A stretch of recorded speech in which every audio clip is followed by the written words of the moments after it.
All right, so let's go ahead and take a look at bonds issued at a premium. So if we think about this, if we recall, we issue bonds at a premium when the contract rate of interest exceeds the market rate of interest. And without getting into a whole lot of detail here, we see that our contract rate of interest is still 12%. But now, in the previous example we looked at for the discount, the market rate of interest was 13%. But now it's 11%. So contract rate of interest is higher. We can sell these bonds for a little bit extra.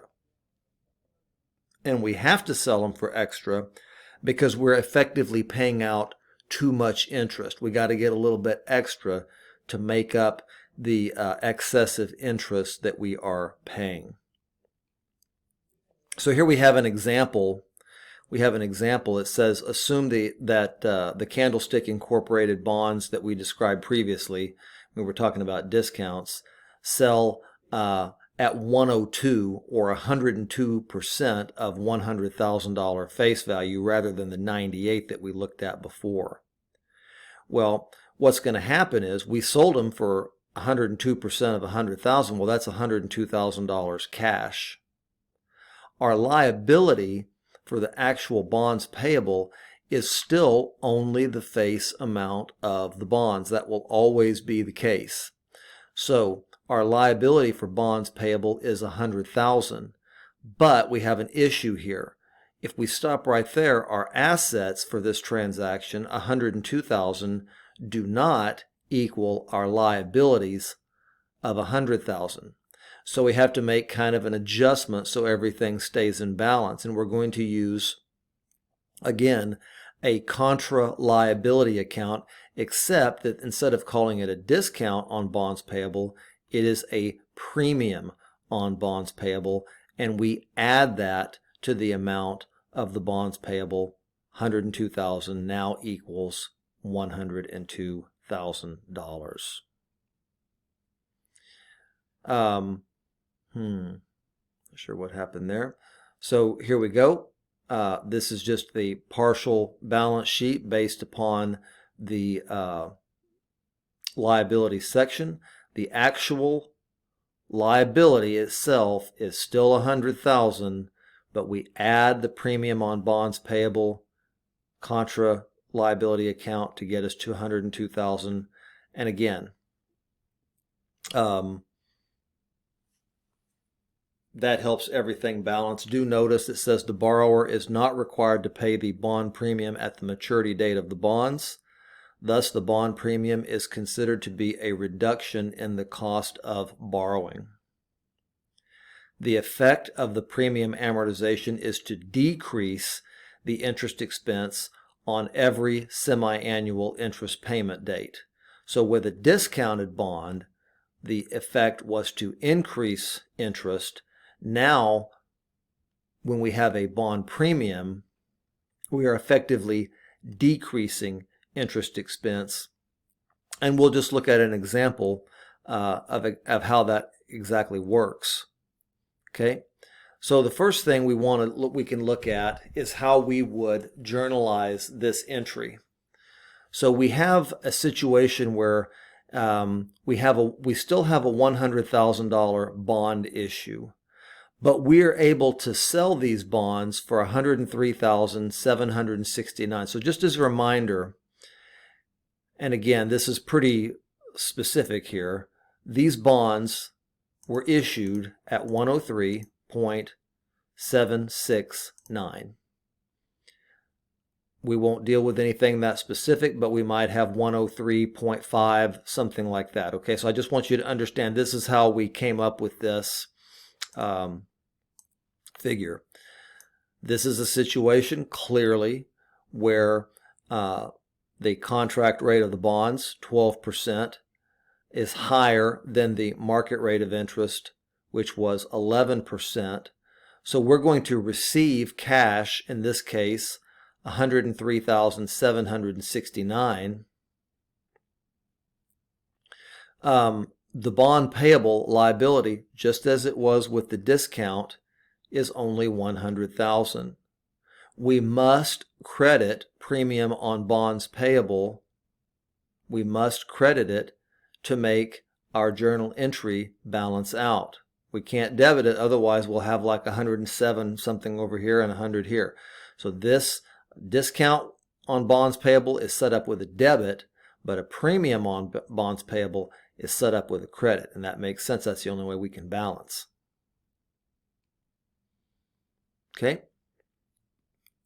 So, what is the amount that has to be amortized over the life of the bond? It is simply the present value of the bonds with effective interest rate of 11% is $103,769. Subtract from that the face value of the bonds. Remember, these are 12% bonds versus a market interest rate of only 11% is $100,000. So the premium that we got for that 1% spread on 5-year bonds was $3,769. We look at our amortization schedule. A lot of this is set up the exact same way. Okay. The differences, well, there's a couple of them. One is that we don't have an unamortized discount. We have an unamortized premium.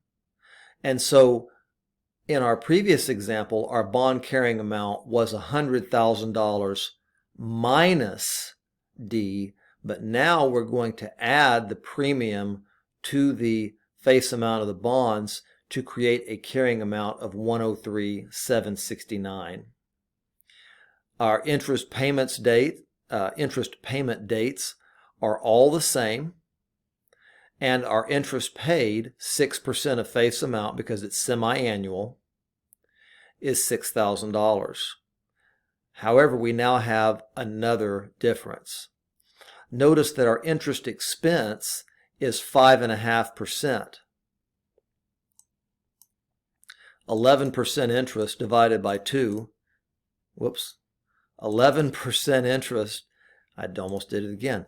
11% interest divided by 2 is 5.5. Okay, so 5.5%.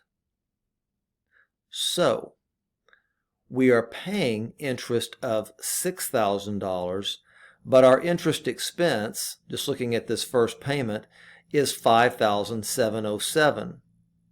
How did we get there? We took 0.055, which is half of 11%. In a percentage form, this would be 5.5% right here, times the carrying amount of the bonds, which is the contract rate plus the unamortized premium, 769 equals 507 and 29.5 cents. So we're going to round down to 5707. Okay, so we paid $6,000, but we're only going to recognize 5707. Let's bring our calculator back over for just a moment.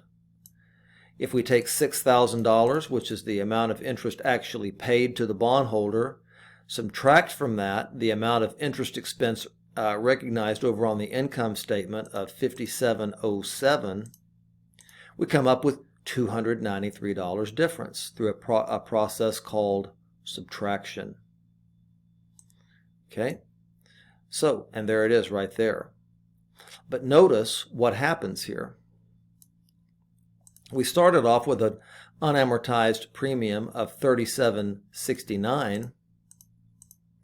We subtract the $293 premium amortization,